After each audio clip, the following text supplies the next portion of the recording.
Welcome to Dreamed It, Then Real Lifed It, the podcast where we dive deep into the journey from vision to reality. I'm Kelly Jackson, your guide on this path of self-discovery, transformation, and intentional living. Here, we explore everything from mindset shifts and personal growth to spiritual alignment and entrepreneurship, sharing insights, stories, and actionable wisdom to help you live a life in harmony with your dreams. Every episode will dig into what it means to not only dream big, but to actually consciously create the life you envision. Let's turn your dreams into real life.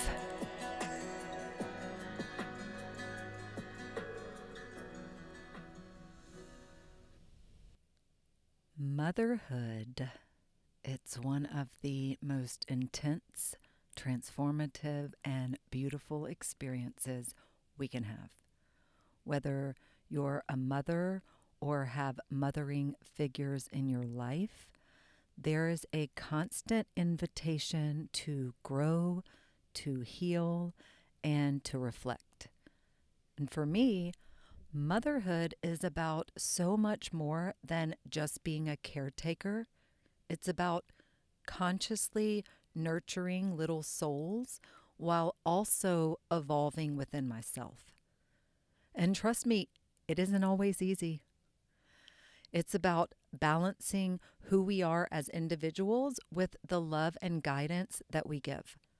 And today, I want to dive into what it means to show up as a conscious parent and how motherhood invites us to dream bigger for both ourselves and our children.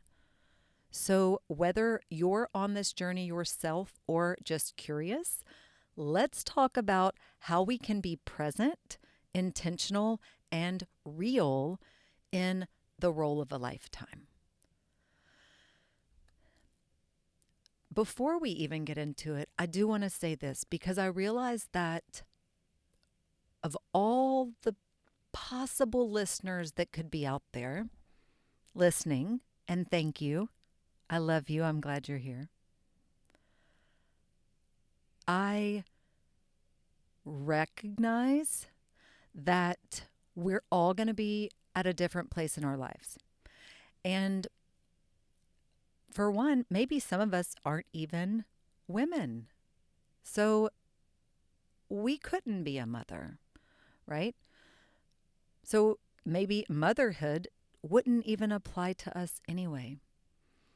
That doesn't mean that you won't still get some gems out of this, okay? So stick around. Then there are some of us who are in that season of hoping and waiting. And well, I say waiting with air quotes because we'll talk about that later. But to become a mother, I was there. You've heard my story. It was 11 months of actively trying, right? Where you do the whole thing where each month, like you're taking the test and you're trying, and then it's a negative, and then you do it again the next month. And it's that season of this hope, heartbreak, hope, heartbreak, hope, heartbreak. And it's a cycle, right? And I've been there. And I've been in that season, and I've been in the season of losing a pregnancy, of miscarrying a baby. And so if that's the season you're in, you have my empathy, and I'm sending you love. And I've had the season of a rainbow baby and the joy that comes with that. And the season of more than one child, right? And then maybe you're in the season where you've lost a child. and or delivered a stillborn child. These are all things, this is close to me, close to people who are close to me. Like, this is, we could be listening from all different kinds of places. We could be listening from a place of embracing that we are choosing not to be mothers. And that's okay too. Right? So I'm sharing this episode about motherhood because I am a mother. And I know there are a lot of mothers out there. And what I want you to hear, wherever you're hearing this from, I'm sending you so much love. And this is a safe space. And I also, again, like I mentioned earlier, maybe you have a mothering figure in your life. This is just, we're going to talk about really how to show up as a conscious parent. And since I'm a mother, I'm going to say that through the avenue of motherhood.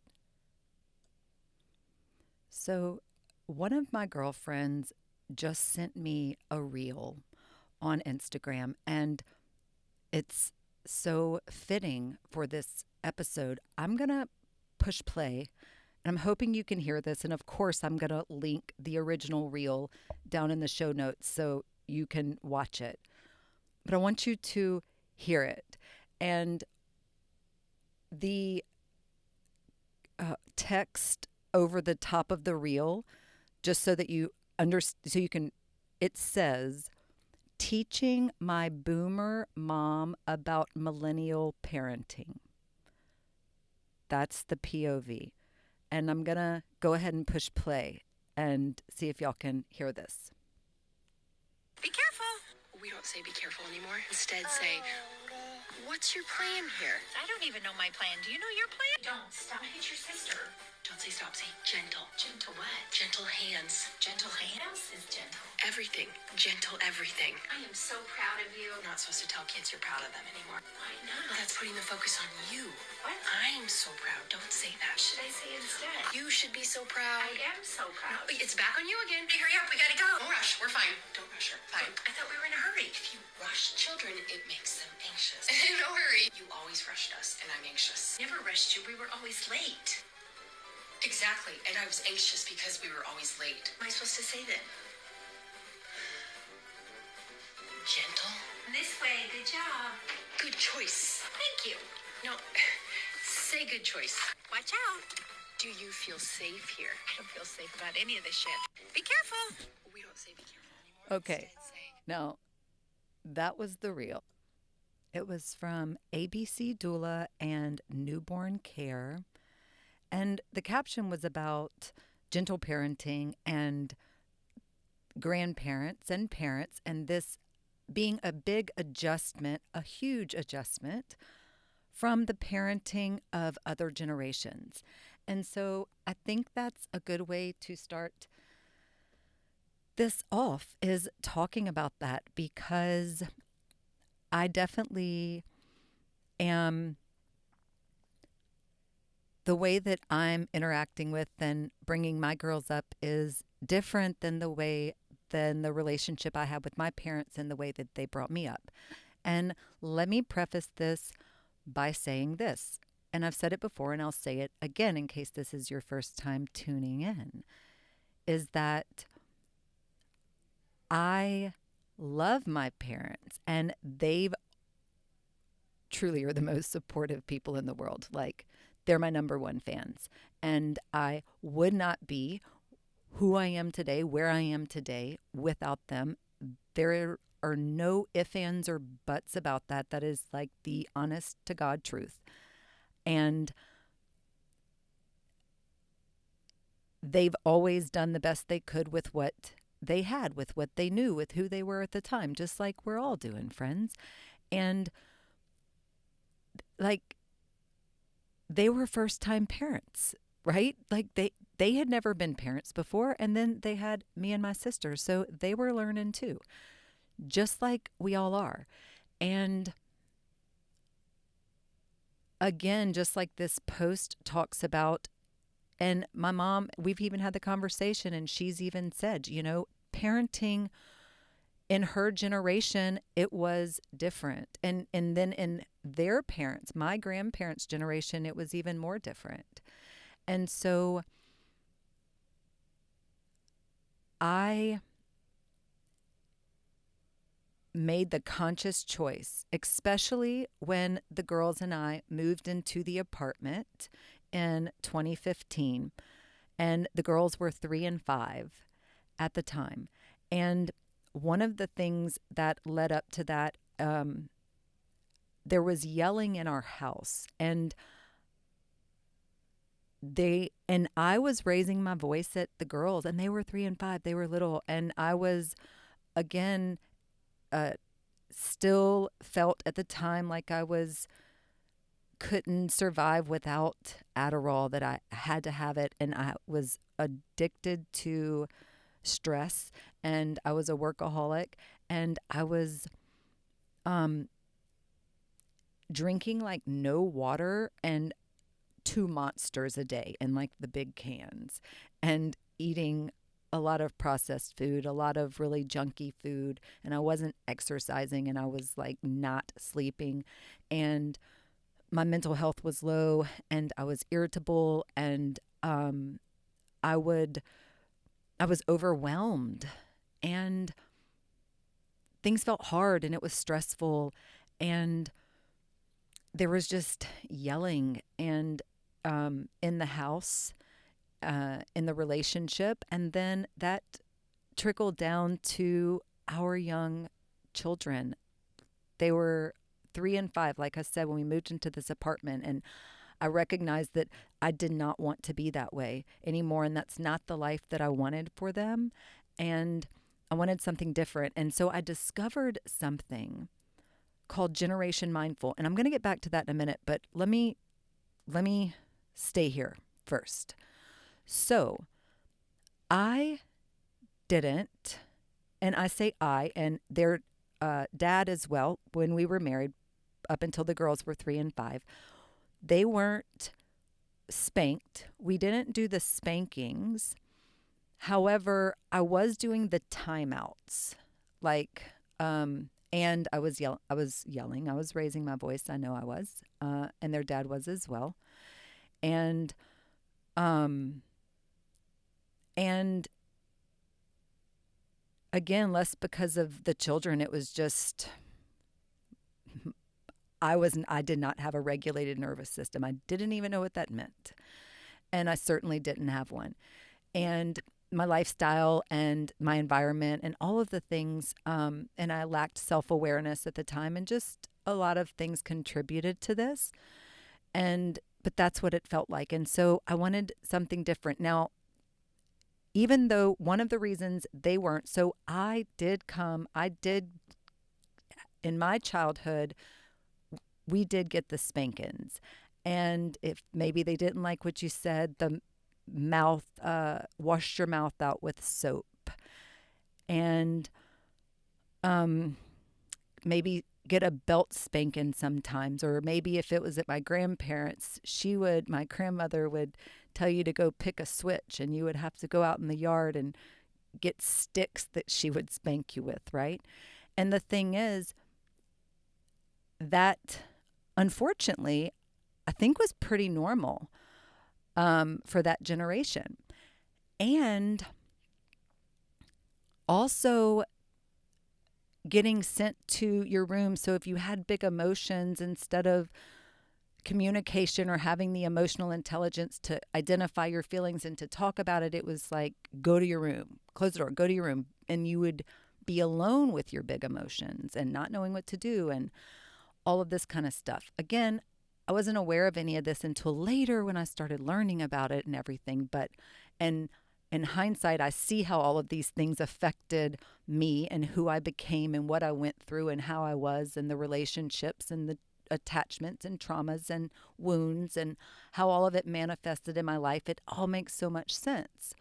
But I didn't know at the time. And again, my experience growing up was still so much better in that regard than my own parents was, where my dad might have really, whereas I might have gotten spankings, he might have gotten beatings, right? Or where maybe the way that my grandfather spoke to my mom was worse than any way she would have spoken to me. That sort of thing, right? So, like, my parents did their own, they broke their own generational cycles. And then here I was, I'm a mom, and I kind of became aware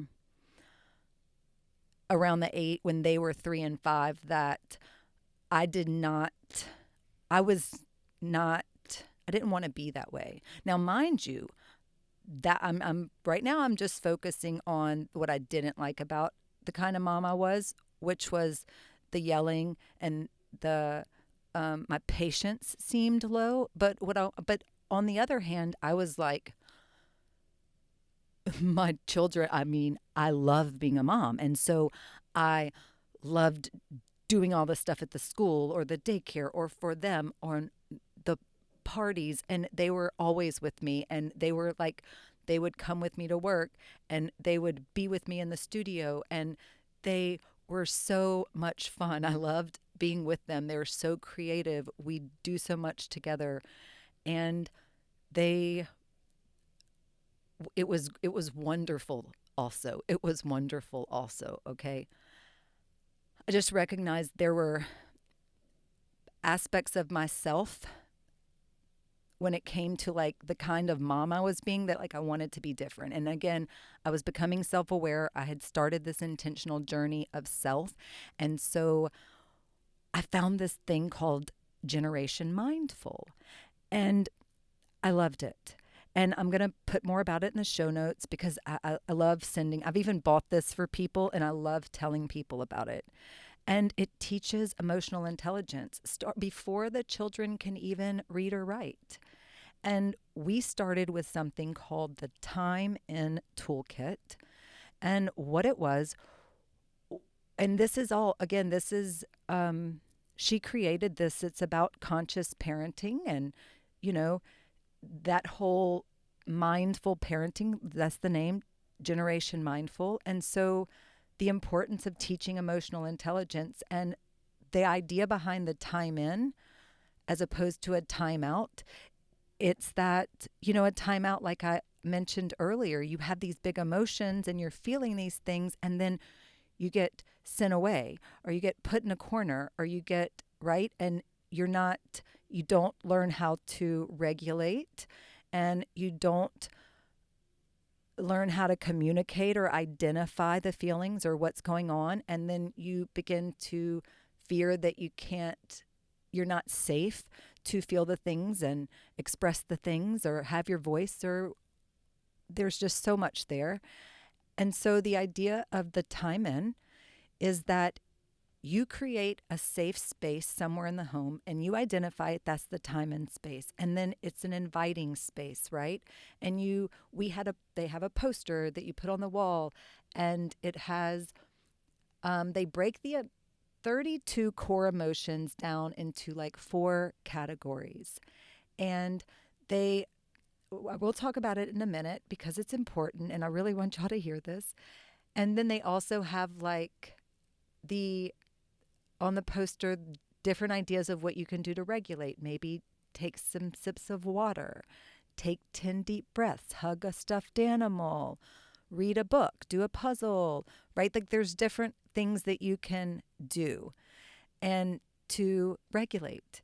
And you create this space, the kids know about it ahead of time. And and then in addition to this, part of the kit is those 32 emotions I mentioned. They also have them in the form of these little square cards that are about 2 inches square. And they're just pictures. And so the emotions are 4 groups and it's color coded. So you have the high energy positive, which is like yellow. And this might be excited, happy, right? Silly. And then they'll have like the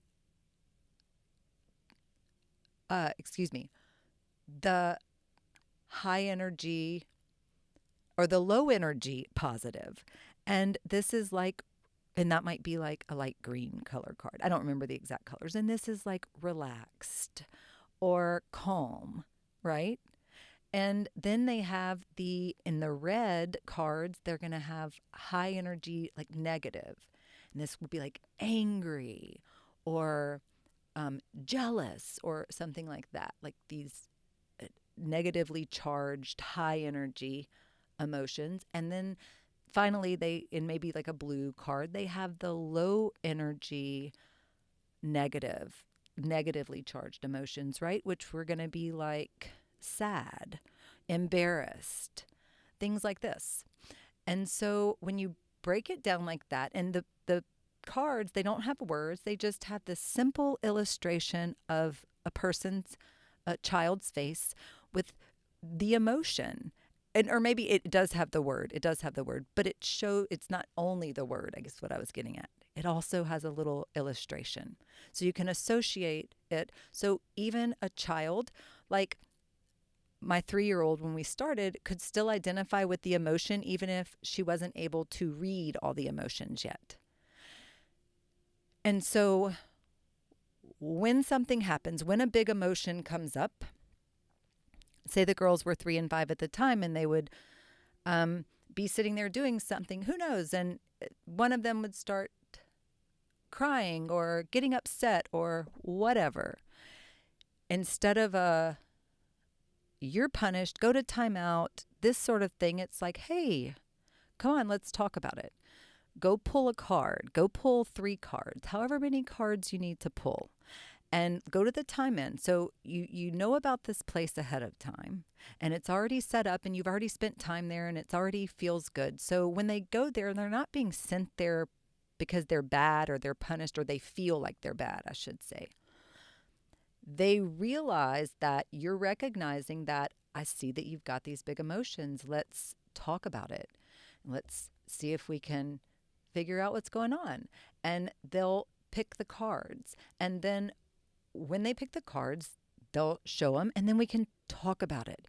And then they get to go, and we've already got, so in the station, aside from on the poster on the wall, the things are already set up. We had a little drawer that had, some slime or a little fidget spinner, their stuffed animal, like all of the things that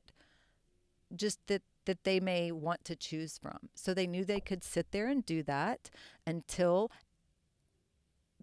we talked through it, until they regulated their emotions. And I'm going to tell you, some of the times, and oftentimes, because if it was something going on, a lot of times it would be something that was happening with the two of them together.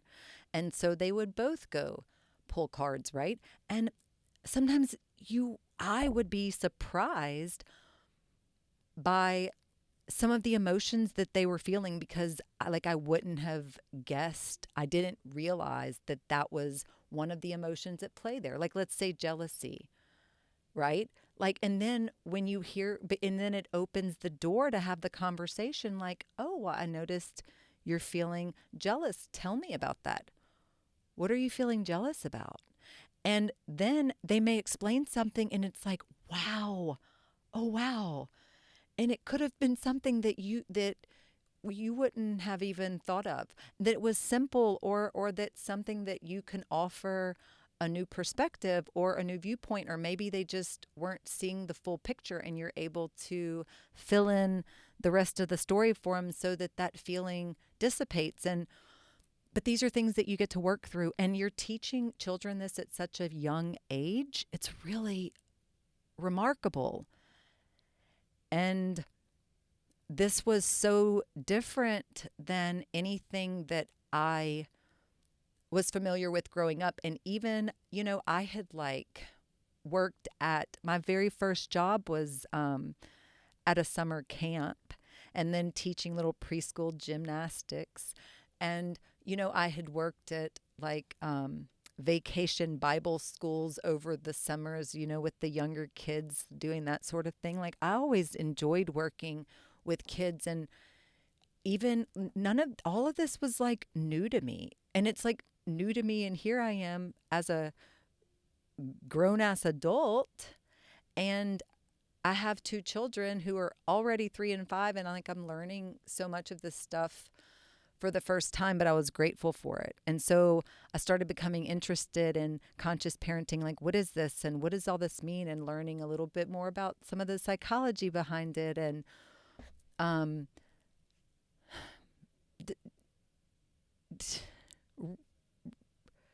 being willing to recognize that I was not being the mom that I wanted to be, and that it was up to me to learn and practice how to be different. And this meant first it meant a new belief system, and then it meant breaking old habits and patterns of behavior and ways of being. And I had to start identifying a different way, like change my self-image, change the way I saw myself. And I wanted to see myself as this really calm, patient, present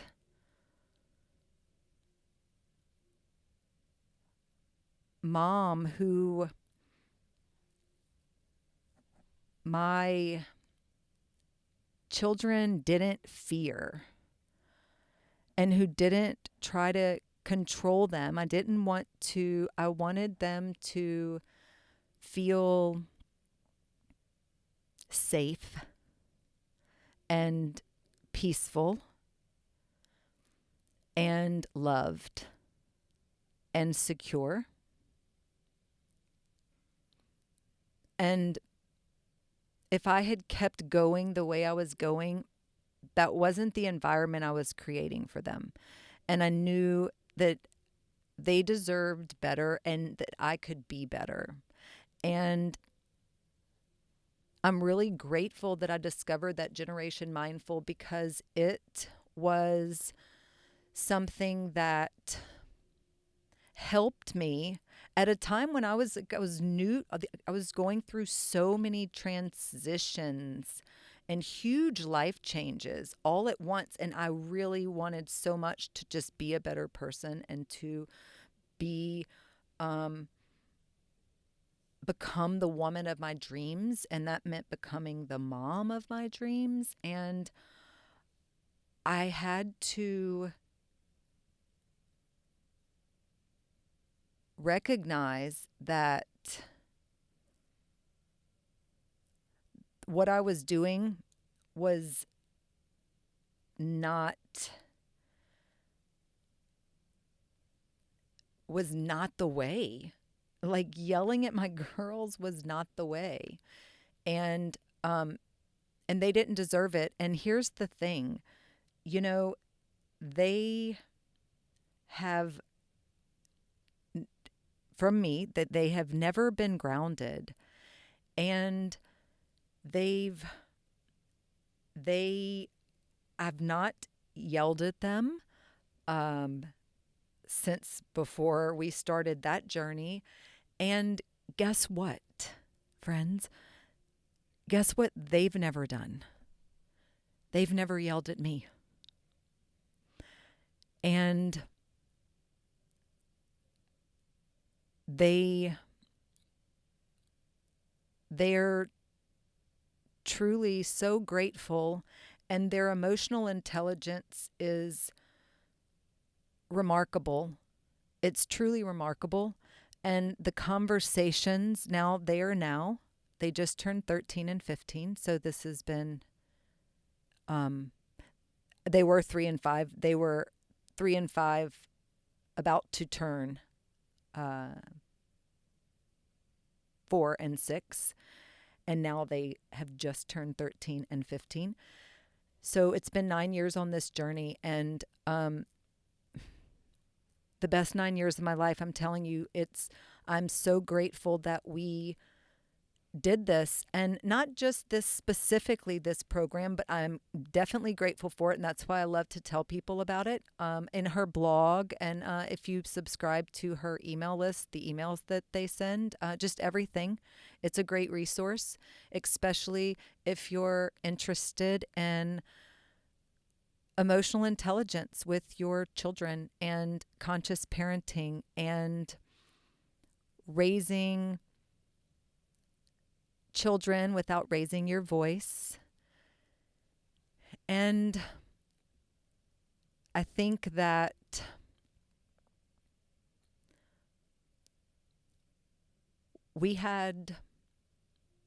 I might have said this earlier, but I'll say it again. But so for a year, I might have digressed from it in another episode. But so for the year leading up to my mom's dad passing away, he lived with us on and off that year.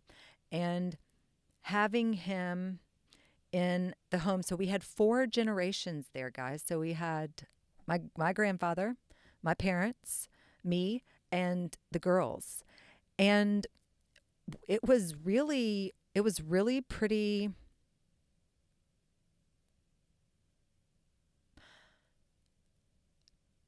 transformational. I might even be at a loss for words for that, because when I even mentioned it, I think a lot of emotions came back, because that was just a really powerful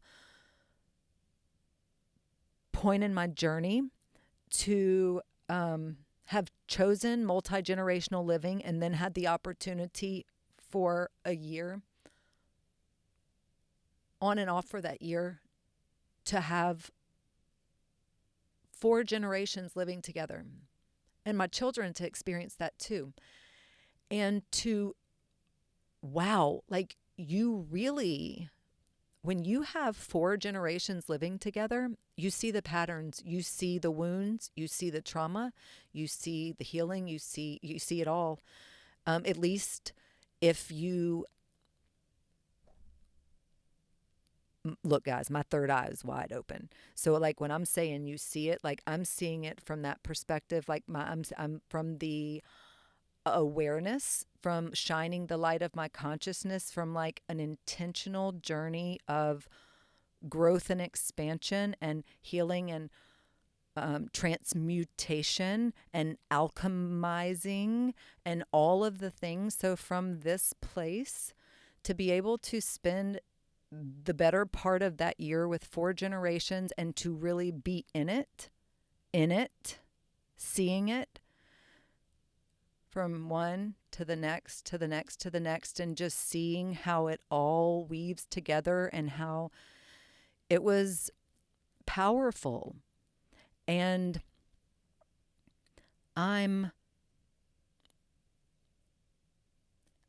it's funny, because I have people who have tried to shame me, really shame me, that I've chosen to stay there on the property with the girls, on the same property that my parents have, and it could go anywhere from making fun of to flat out trying to shame me for the choice to stay there.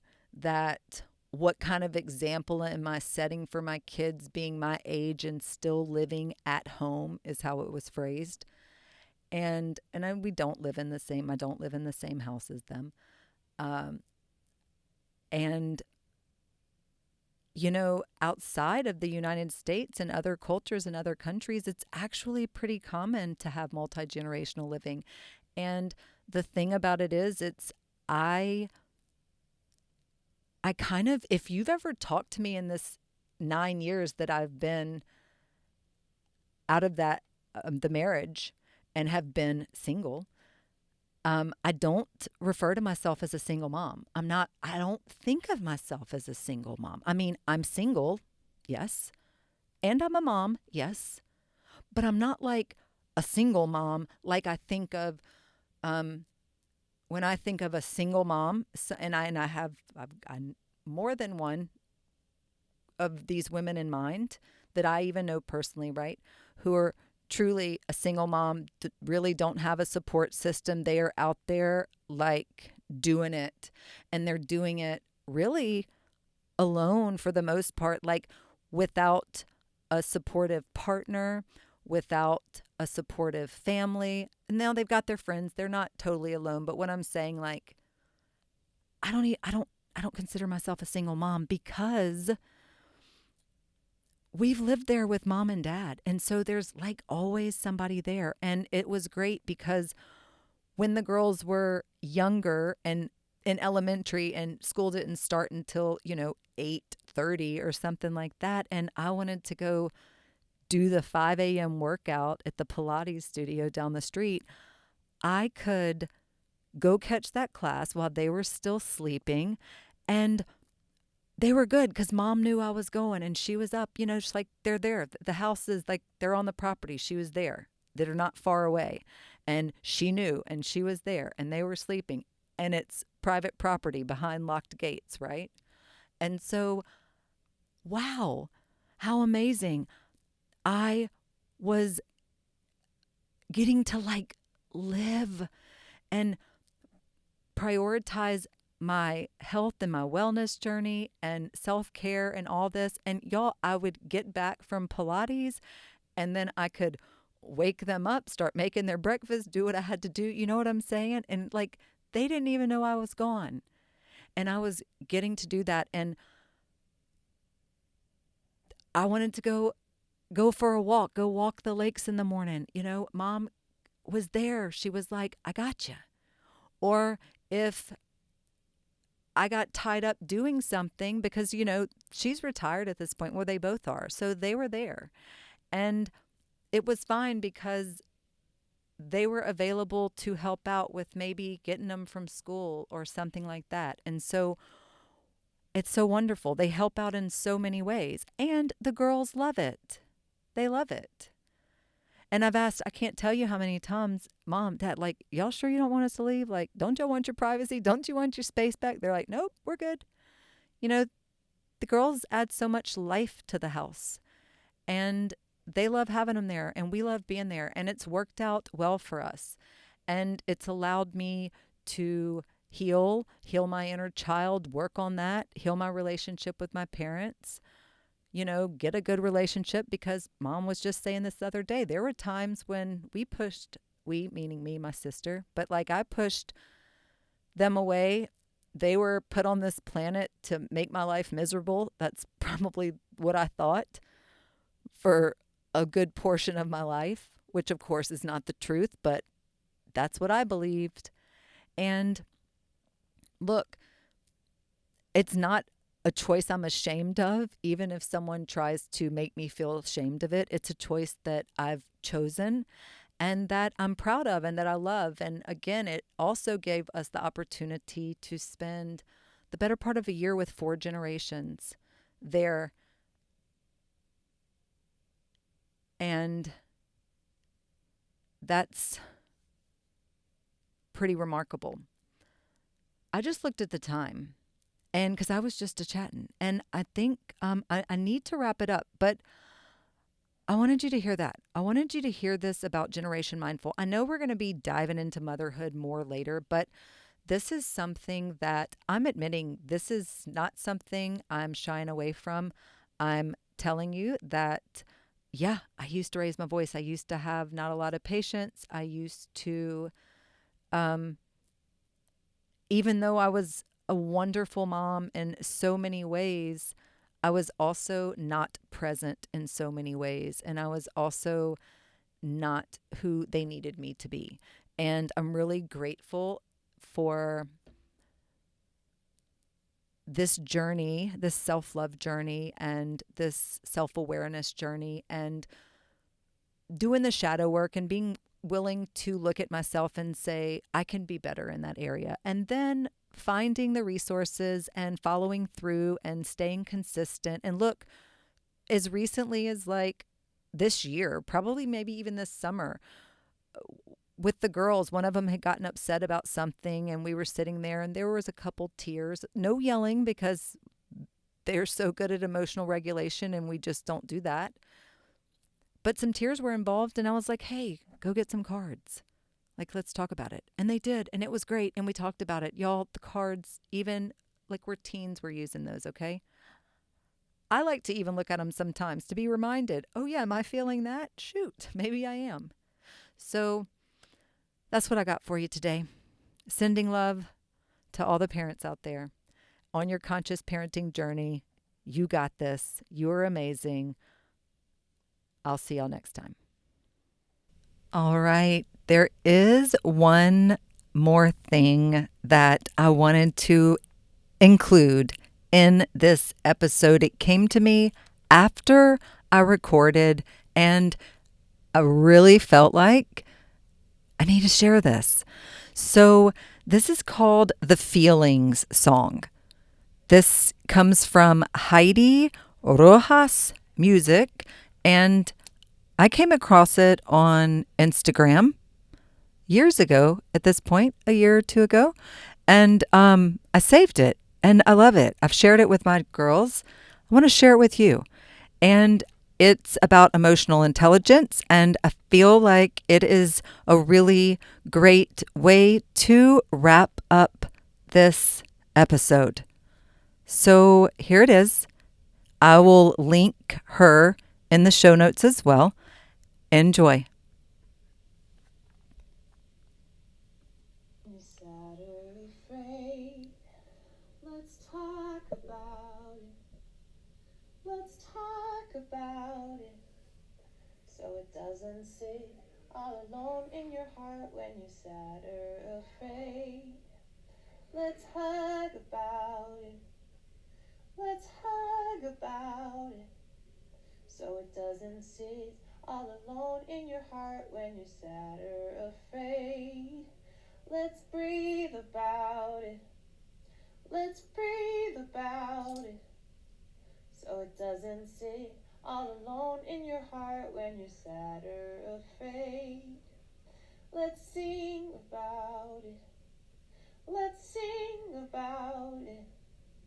So it doesn't sit all alone in your heart. Feelings are like superpowers. They tell us what our hearts and bodies need. I'm here for you. You're safe with me to set your feelings free. All right. That was beautiful, wasn't it? See you next time, friends. Thank you for tuning in to Dreamed It, Then Real Lifed It. I hope today's episode sparked something powerful within you. Remember, every step you take towards your vision counts, no matter how small. If you enjoyed today's conversation, please take a second to hit that subscribe button or leave a review. That would be amazing. Or share the podcast with someone who's ready to bring their dreams into reality too. And if you're looking to dive deeper, connect with me on social media at Dreamed It, Then Real Lifed It, or at BE_what you want. Or visit dreameditThenRealLifedIt.us for more resources on aligning your life, business, and dreams. Until next time, keep dreaming and keep manifesting your dreams into real life. Love you, friends.